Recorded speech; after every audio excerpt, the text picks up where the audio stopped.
Olá, queridos. Espero que esteja tudo bem aí contigo, com a sua família. Hoje eu quero trazer um recado em nome da Escola Bíblica.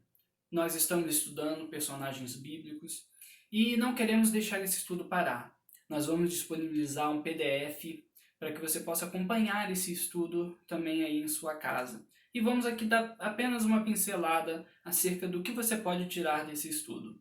Nós vamos falar hoje sobre um personagem muito importante e relevante para esse momento que a gente está vivendo. Nós vamos falar sobre Isaac. E uma das suas principais características foi a fé que ele tinha na promessa que Deus tinha feito a seu pai. E a gente sabe que a fé é o fio condutor que linka toda a história, tanto aqueles que vieram antes de Jesus, quanto nós que viemos depois dele. Porque todas as coisas convergem em Cristo Jesus. E a fé é o que vai ligar e permitir que a salvação alcance a nossa vida hoje e também aqueles que vieram antes de Jesus. Isaac vai nos dar várias características, várias ações importantes que vale a gente refletir. E nós vamos fazer isso agora rapidamente. Uma das características importantes e talvez relevantes na vida de Isaac, que talvez tenha promovido essa grande fé e esse grande relacionamento dele, foi o fato dele ser o único homem na história a ser colocado no altar para ser sacrificado. A gente sabe que Deus interveio, né? E por que isso, se Deus nunca pediu sacrifício humano? Isso foi uma prova, um teste de fé para Abraão e para Isaac. E a gente não sabe ao certo o que isso provocou na vida deles, de ambos. Mas a gente sabe que isso provocou em Isaac algo muito interessante. É o que a gente vai ver, e eu achei esse título interessante, o teste da fé. E a grande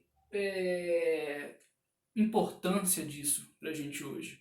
Quero destacar que essas partes em vermelho no texto, elas são provocações que nos levem a refletir sobre esses assuntos e esse tema. Falando sobre fé e experiências, eu gostaria que você refletisse sobre que experiências você tem tido com Deus, ou quais você teve que foram cruciais para a mudança de comportamento em relação a Deus. Esse momento que nós estamos vivendo, distanciamento das pessoas, isolamento em casa, o que essa experiência pode trazer de relevância para nós? Vale a pena a gente pensar sobre isso. A gente pode ver que o cuidado de Deus com Isaac ele foi constante em diversos momentos de sua vida, sejam momentos agradáveis ou ruins. E a gente vê que o cuidado de Deus continua o mesmo. Esse é outro ensinamento importante que a gente vai tirar através da vida de Isaac. O cuidado de Deus é o mesmo. E como é bom poder relembrar e ver que Deus é Deus e Ele está com a gente.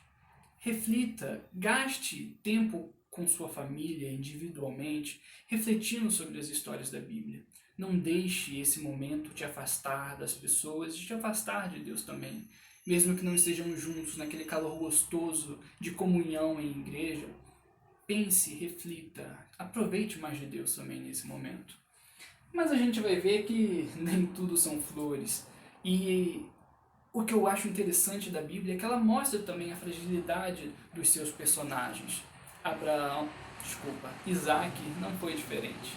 Assim como o pai dele, ele, quando teve que mudar de região, chegou em um povoado e falou para os habitantes daquela época que Rebeca, sua esposa, não era sua esposa, era sua irmã.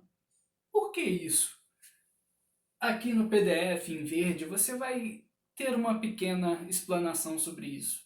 Mas os costumes daquela época eram completamente diferentes dos nossos. E esse costume gerou medo em Isaac. Esse foi o motivo dele ter tomado essa atitude. E o principal ponto que eu quero trazer para a gente é: o que o medo provoca em nós hoje? Será que ele faz também com que a gente tome atitudes erradas? A gente precisa pensar sobre isso.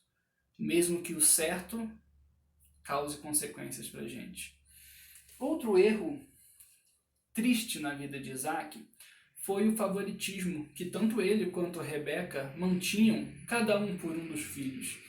Isso trouxe uma confusão grande para a família deles e o distanciamento dos filhos. Será que a gente também não, por vontades, caprichos, a gente não despreza a mensagem de Deus ou a promessa que ele tem para as nossas vidas? Assim que Esaú e Jacó nasceram, Deus já tinha falado para eles que mesmo Esaú sendo o primogênito, a bênção da família viria por Jacó. E eles desprezaram essa informação na criação dos filhos. Mais uma vez eu falo, a gente precisa repensar as nossas vontades. Esse é um momento em que a gente vai deixar nossa vontade de lado para ter que fazer o que não nos agrada. E mais uma vez eu falo, a gente precisa chegar mais perto de Deus e nos render a Ele. Por fim, eu quero ressaltar que o importante desse estudo é frisar a fé, que é uma marca importante na vida de Isaac. A gente precisa ser pessoas de grande fé para marcar a nossa geração também. Gênesis, no capítulo 31, os versos 42 e 53, vai falar sobre o temor que Isaac tinha por Deus. E lá em Hebreus, capítulo 11, versos 9 e 20, vai evidenciar como que a fé de Isaac foi a responsável pela propagação da bênção de Abraão para os seus descendentes. Que a gente reflita acerca disso e que sejamos obedientes, assim como Isaac, e abençoemos as nossas famílias. Que Deus nos abençoe. Boa semana.